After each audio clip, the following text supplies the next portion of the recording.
എന്നും വൈകുന്നേരം കുത്തി പോയി എന്താണെന്ന് അറിയാമോ? അങ്ങനെ പറയണ്ട. ഒരാളുടെ പേഴ്സണൽ ഡയറി വായിക്കുന്ന ശീലം അത്ര നല്ലതല്ല. വലിയ വക്കീലായിട്ട് ഇതൊന്നും അറിയില്ലേ? നമ്മളിടയിൽ എന്തോന്ന് പേഴ്സണൽ. ഇരുമയാണെങ്കിലും നമ്മളൊറ്റ കരളല്ലേ, നീ എന്റെ ജീവനല്ലേ. അത് വേ ഇതറേ. അതുകൊണ്ട് ഇപ്പൊ ഇങ്ങോട്ട് കൈ കടത്തണ്ട. അപ്പോ പിന്നെ എപ്പോ കൈ കടത്താം? പറയാം. ഒരു മുതുമുത്തശ്ശനായി പല്ലയൊക്കെ കൊഴിഞ്ഞ് വടിയും പിടിച്ചു നടക്കുന്ന ഒരു വയസ്സനായി നന്ദേട്ടൻ ഏതെങ്കിലും മൂലയ്ക്ക് കുത്തിയിരിക്കുമ്പോ ഞാൻ അടുത്ത് വരാം. അന്ന് നമുക്ക് ഒരുമിച്ചിരുന്ന് ഈ ഡയറി വായിക്കാം. മറക്കണമെന്ന് കരുതിയതും ഓർമ്മിക്കാൻ പാടില്ലാത്തതുമായ പലതും ഇതിലുണ്ടാവും. അന്ന് കിട്ടുന്ന ആ സുഖം ഇന്നിത് വായിച്ച പിന്നെ കിട്ടിയെന്ന് വരില്ല. അതുകൊണ്ട് അന്ന് വായിക്കുന്നതല്ലേ സുഖം. മതിയെങ്കിൽ മതി.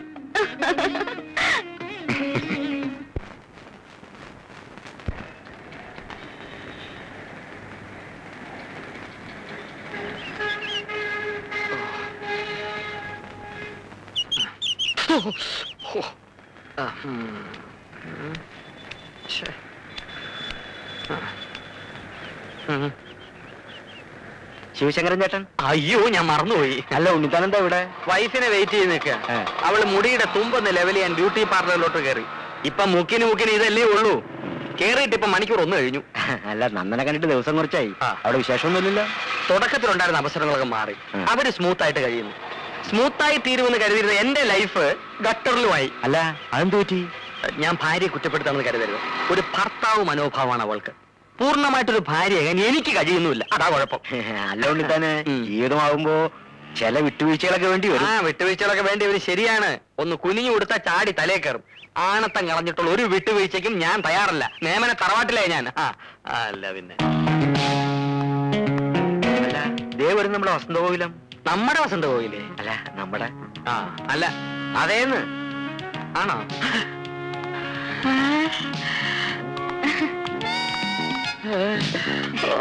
നമുക്ക് പോകാം ചേട്ടാ. നിന്റെ മുടി എന്തേടി? മുറിക്കാൻ മുറിച്ച്. ആരോട് ചോദിച്ചോണ്ട്? എന്റെ മുടി മുറിക്കാൻ ആരുടെയെങ്കിലും അനുവാദം വേണോ? റോഡാണ്, മോശമല്ലേ? പിന്നെ നിനക്ക് മുട്ടറ്റ മുടി ഉണ്ടായിരുന്നോണ്ടാണ് ഞാൻ നിന്നെ കല്യാണം കഴിച്ചത്. അജാന് ബാഹു. അത് നിനക്കറിയോ?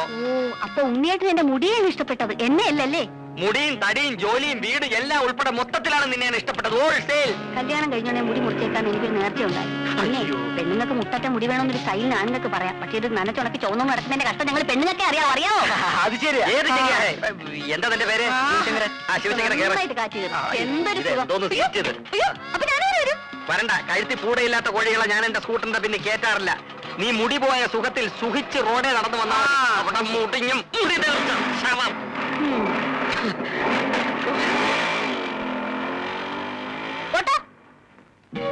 സത്യം പറഞ്ഞാൽ ഒരു വിവാഹ ജീവിതത്തെ കുറിച്ച് ആലോചിക്കുമ്പോ എനിക്ക് ആശങ്കയുണ്ടായിരുന്നു.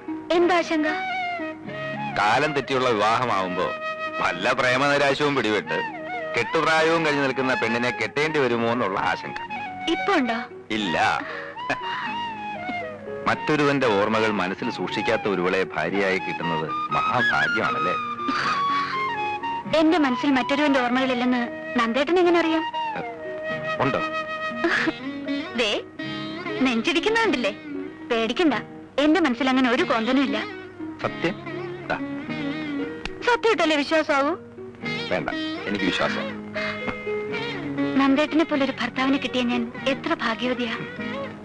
തുറന്നു പറയണം, ആതിരയുടെ ഇഷ്ടവും ഇഷ്ടക്കേടും മനസ്സിലാക്കാൻ എനിക്ക് കഴിയുന്നുണ്ടോ? ഇല്ല.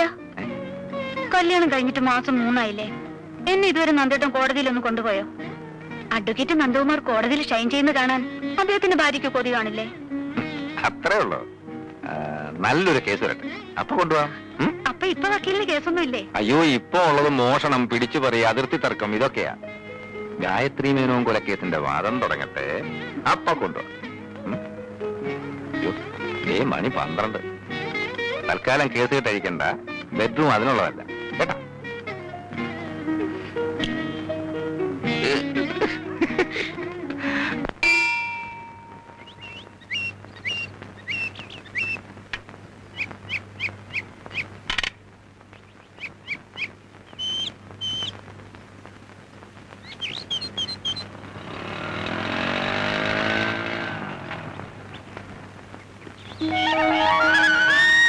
ഞാൻ വീട്ടിൽ പോയിട്ട് വരിക.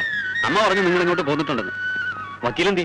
വഴി തള്ളിട്ട് പോയ അങ്ങനെ വഴി തള്ളിയിട്ട് പോകുന്ന വക്കീലല്ല. ഇവിടെ അടുത്തൊരു കൂട്ടുകാരന്റെ വീട്ടിൽ പോയതാ. ഇപ്പൊ എത്തും. എത്തിയല്ലോ. എന്റെ അമ്മോ ഭയങ്കര ആയുസാ. തല്ലി കൊന്നാലും ചാവൂല. ആ നന്ദേട്ടാ, നമുക്ക് ഓഫീസിലൊന്ന് കയറാം. എനിക്ക് മിസ്സിസ് ആതിര നന്ദകുമാറിന്റെ ചെറിയൊരു ഹെൽപ്പ് വേണം. പണ്ടാണെങ്കിൽ ആരോടും ചോദിക്കാതെയും പറയാതെ വിളിച്ചോണ്ട് പോകാമായിരുന്നു. ഇനിയിപ്പോ അത് പറ്റില്ലല്ലോ. അതിനെന്താ, നമുക്ക് പോവാലോ അല്ലേ? വന്നോന്ന് ആതിര നന്ദകുമാറിന്റെ ഹെൽപ്പ് ഇല്ലാതെ പറ്റില്ല എന്നായിട്ടുണ്ടല്ലേ? ഇങ്ങോട്ട് മാ. ഇനി ഇപ്പൊ ഓസിനൊന്നും പറ്റില്ല. അത് ശരിയാ. ജോലി ചെയ്യണമെങ്കിലേ ന്യായമായിട്ടുള്ള പേയ്മെന്റ് തന്നെ തരേണ്ടി വരും. പേയ്മെന്റ് തന്നില്ലെങ്കിലും മൈൻഡ് അങ്ങ് പേ ചെയ്തേക്കാം. മതിയോ? നിങ്ങൾ വിട്ടോ, ഞാൻ ബൈക്ക് വന്നോളാം.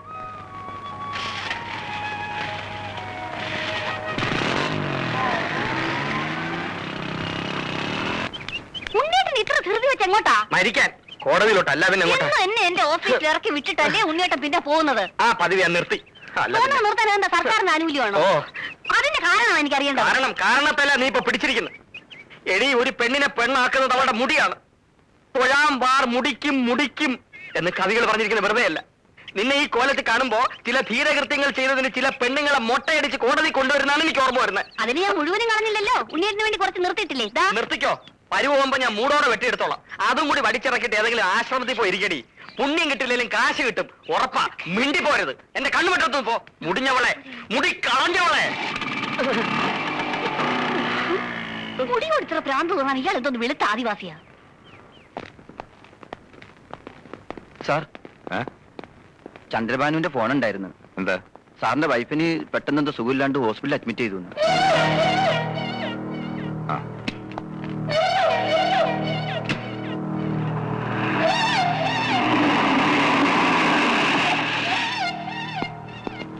ആ, പേടിക്കാനൊന്നുമില്ല. ഒരു ചെറിയ തലകറക്കം. Now she's okay.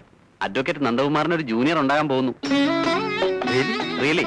വെരിഷിനോ? അകത്തുണ്ട്. ചെല്ല്, ഞാൻ ഈ മരുന്ന് വാങ്ങിച്ചിട്ട് പോരാ.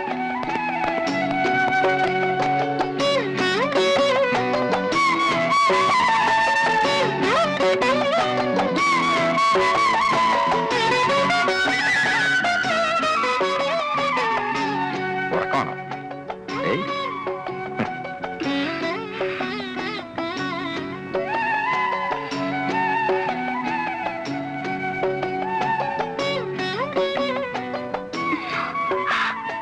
ഞാൻ കേട്ടത് നേരെ.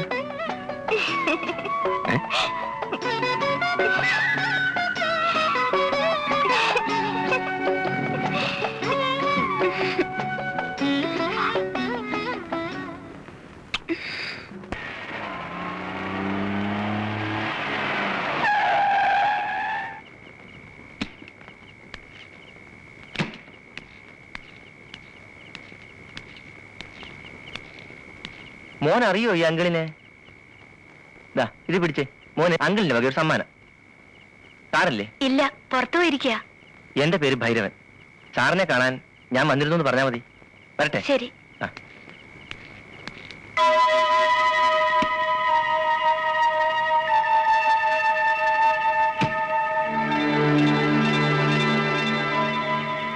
സാറിങ്ങനെ ടെൻഷൻ അടിക്കേണ്ട കാര്യമൊന്നുമില്ല. ഒന്ന് ഭീഷണിപ്പെടുത്തുകയും ചെയ്യാമായിരുന്നില്ലേ? നമ്മൾ പൂഴ്ത്തിവെച്ച തെളിവുകളൊക്കെ അയാൾ സംഘടിപ്പിച്ചെന്നാണ് ഞാൻ അറിഞ്ഞത്. അങ്ങനെ വല്ലതും ആണെങ്കിൽ നമ്മൾ എത്ര ശക്തമായി വാദിച്ചാലും അതുകൊണ്ട് പ്രയോജനം ഉണ്ടാകാൻ പോകുന്നില്ല. താനൊക്കെ പിന്നെ എന്തിനാണ് വക്കീലെന്ന് പറഞ്ഞ് നടക്കുന്നത്? വാദിഭാഗം വക്കീലിനെ സ്വാധീനിച്ച് കാര്യം സാധിക്കുകയാണെങ്കിൽ പിന്നെ എനിക്ക് തന്റെ ആവശ്യം എന്തിനാ? ഭൈരവൻ അയാളെ അറിയാൻ വയ്യാത്തോണ്ടാ. വാദം തുടങ്ങിക്കഴിഞ്ഞാൽ അയാളൊരു സിംഹമാ. നിങ്ങൾ പ്രതിയും വക്കീലും കൂടി ഇങ്ങനെ വഴക്കടിക്കാതെ സംഗതിക്ക് ഒരു പരിഹാരം കാണു. എന്റെ ജോലി തെറിക്കുന്ന പ്രശ്നമാണ്. ആരുടെയും ജോലി തെറിക്കാനൊന്നും പോകുന്നില്ല. അയാളുടെ മോന് ഞാൻ കൊടുത്ത പ്രസന്റേഷൻ തുറന്നു നോക്കുമ്പോൾ അഡ്വക്കേറ്റ് നന്ദകുമാറിന്റെ മനസ്സ് താനെ മാറും.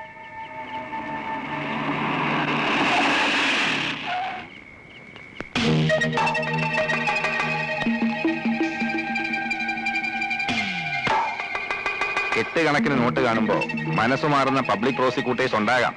പക്ഷേ നന്ദകുമാറിന്റെ മനസ്സ് മാറുമെന്ന് ഭൈരവ മുതലാളി സ്വപ്നം കാണണ്ട.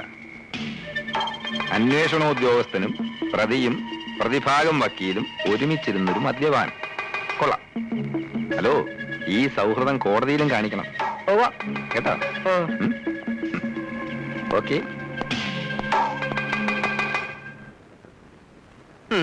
അടുക്കളയിൽ ചമ്മന്തി അരച്ചരച്ച് എന്റെ നഖം തേഞ്ഞില്ലാണ്ടായി. നീ നിന്റെ നഖത്തിൽ പെയിന്റ് ഒടിച്ചോണ്ട് ഇവിടെ ഇരുന്നോ? എന്റെ ഒരു തലയിലെഴുത്ത്. എന്റെ നന്ദന്റെയും കല്യാണങ്ങൾ തമ്മിൽ 3 ദിവസത്തെ ഗ്യാപ്പേ ഉള്ളൂ. അവന്റെ കുഞ്ഞിന് 6 മാസമായി. ആ ഇനി 6 മാസം കഴിയുമ്പോ ആ കൊച്ചിന് 1 വയസ്സാവും. അതൊരു വലിയ കാര്യമൊന്നുമല്ല. അമ്മേ എന്നുള്ള വിളി കേൾക്കാൻ നിനക്ക് ആഗ്രഹമില്ലെങ്കിൽ അച്ഛാ എന്നുള്ള വിളി കേൾക്കാൻ എനിക്ക് ആഗ്രഹമുണ്ടടി. അമ്മേ എന്നൊരു വിളി കേൾക്കാൻ എനിക്ക് ഒട്ടും ആഗ്രഹമില്ല. എന്റെ കൊച്ചനെ മമ്മി എന്ന് വിളിച്ചാ മതി. മമ്മി എന്നോ മങ്കി എന്നോ നിനക്ക് ഇഷ്ടമുള്ള പോലെ വിളിപ്പീര്. പക്ഷെ ആര് വിളിക്കൂടി? എന്തോ ഇത്ര ധൃതി? മാരീഡ് ലൈഫ് ശരിക്കും എൻജോയ് ചെയ്തിട്ട് മതി ഒരു കുട്ടിയൊക്കെ. അയ്യോ ഈ മൊട്ടത്തലയും കൊണ്ട് എൻജോയ് ചെയ്തേച്ചാലും മതി. ഞാൻ മുടി മുറിച്ചതിനെ ചൊല്ലി മേലാൽ എന്നെ കുറ്റപ്പെടുത്തരുതെന്ന് ഉണ്ണിയേടനോട് പല ആവർത്തി ഞാൻ പറഞ്ഞിട്ടുള്ളതാണ്. അയ്യോ ഞാൻ നിർത്തി. നിന്റെ നഷ്ടപ്പെട്ട മുടിയെ പറ്റി ചിന്തിച്ച് ടെൻഷൻ അടിച്ച് എന്റെ മുടി കൊഴിയാൻ തുടങ്ങി. അല്ലേ ഞാൻ ഒരു കാര്യം ചോദിക്കാൻ അത് മറന്നു. പിന്നെ കൂടെ പറപ്പാണല്ലോ. നീ ഇന്ന് ജോലിക്ക് പോകുന്നില്ലേ? നഖത്തിന് വൈറ്റ് വാഷൻ ചെയ്തോണ്ട് വിടുന്നാ മതിയോ? അയ്യോ അത് ഞാൻ പറഞ്ഞില്ലേ. ആ, ഇല്ല. ഇന്നലെ ഞാൻ റിലീവ് ചെയ്തു. റിലീവ് ചെയ്തോ? ആ എംപ്ലോയ്മെന്റ് എക്സ്ചേഞ്ച് വഴി ലീവ് വേക്കൻസി ആയിരുന്നല്ലോ എനിക്ക് പോസ്റ്റിംഗ്. ലീവ് വേക്കൻസിയോ? ആ ലീവ് എടുത്താൽ ഇന്നലെ വന്ന് ജോയിൻ ചെയ്യും. വേറെ ആള് വന്ന് ജോയിൻ ചെയ്തെന്നോ? നീ എന്തുവാടി പറയുന്നേ? ഇതെന്താ പുതിയൊരു കാര്യം കേൾക്കുന്ന മാതിരി? ആലോചന കൊണ്ട് വന്ന ബ്രോക്കർ പറഞ്ഞില്ലേ താൽക്കാലിക നിയമനമാണെന്ന്? ഇല്ല പറഞ്ഞു കാണും ഉണ്ണിയുടെ മറന്നതാ. മറന്നല്ല എന്റെ ദൈവമേ, മുടിയും പോയി ജോലിയും പോയി. ആ പിന്നെ കുട്ടിയുടെ കാര്യം പറഞ്ഞല്ലോ. ആ. എനിക്ക് പ്രസവിക്കാനേ മനസ്സില്ല. അയ്യോ ഇപ്പൊ കുട്ടിയും പോയി. പ്രസവിക്കാത്ത മൊട്ടച്ചി നിന്നെ ഡൈവേഴ്സ് ചെയ്തിരിക്കുന്നു. ഡൈവേഴ്സ് ചെയ്യാൻ ഞാനും കൂടെ ചിന്തിക്കണം. എനിക്കാണെങ്കിൽ അങ്ങനെ ഒരു ഉദ്ദേശമേ ഇല്ല. അയ്യോ ഇപ്പൊ എന്റെ ജീവിതവും പോയി. എന്തെങ്കിലും മിണ്ടി പോയിട്ടുണ്ടെങ്കിൽ കുന്തം എടുത്ത് വാക്കാത്ത് വെച്ചോളൂ. എന്റെ ഫ്ലൂട്ടും പോയി.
ഇന്നെന്താ ഊണും ഉറക്കമൊന്നും ഇല്ലേ?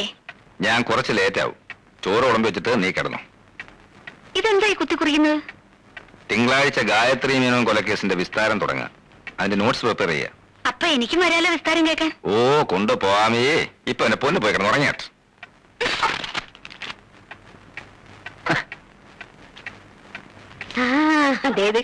ഇത് കണ്ട അതെ കൊണ്ടുവന്നല്ല മോൻ ഉറക്കം വരുന്നുണ്ട്. അവന് പാല് കൊടുത്തിട്ട് കിടത്തി ഉറക്ക. കൊച്ചുവക്കിൽ ഏത് നേരം ഉറക്കേ ഉള്ളൂ. കുംഭകർണൻ ഉറങ്ങേണ്ട പ്രായമല്ലേ ഇത്? ഉറക്കത്തിലാ കുഞ്ഞുങ്ങൾ വളരുന്നത്. കൊണ്ട് കിടത്ത. നമുക്കേ പാല് കുടിച്ചേച്ച് ഉറങ്ങാം.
Mister Nandakumar, advocate.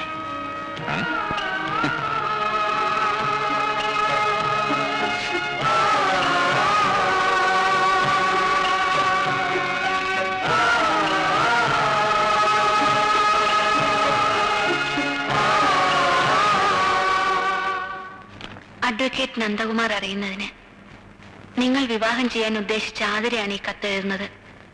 ഞാനൊരാളെ സ്നേഹിക്കുന്നു. ഓർമ്മ വെച്ച നാൾ മുതൽ തുടങ്ങിയ ബന്ധമാണ്. മനസ്സുകൊണ്ടും ശരീരം കൊണ്ടും ഒന്നായി കഴിഞ്ഞവരാണ് ഞങ്ങൾ. ഞങ്ങളുടെ ബന്ധത്തിന് രണ്ടു കൂട്ടരുടെയും വീട്ടുകാർക്ക് എതിർപ്പാണ്. പക്ഷേ എനിക്ക് അദ്ദേഹത്തെ ഒരിക്കലും മറക്കാൻ വയ്യ.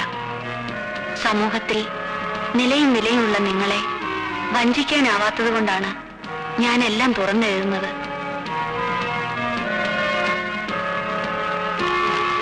ഇനി ഒരു തീരുമാനം എടുക്കേണ്ടത് നിങ്ങളാണ്.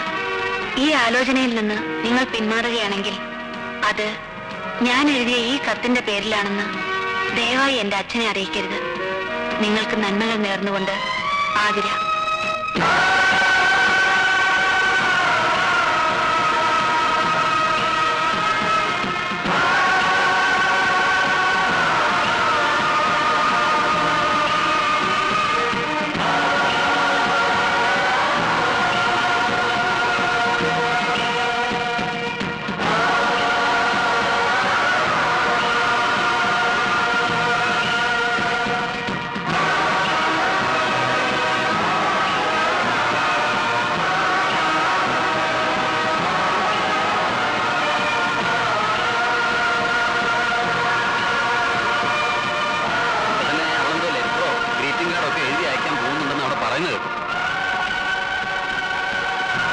നോക്കി നിൽക്കാതെ വേഗം പോയി റെഡി ആവും തന്നെ.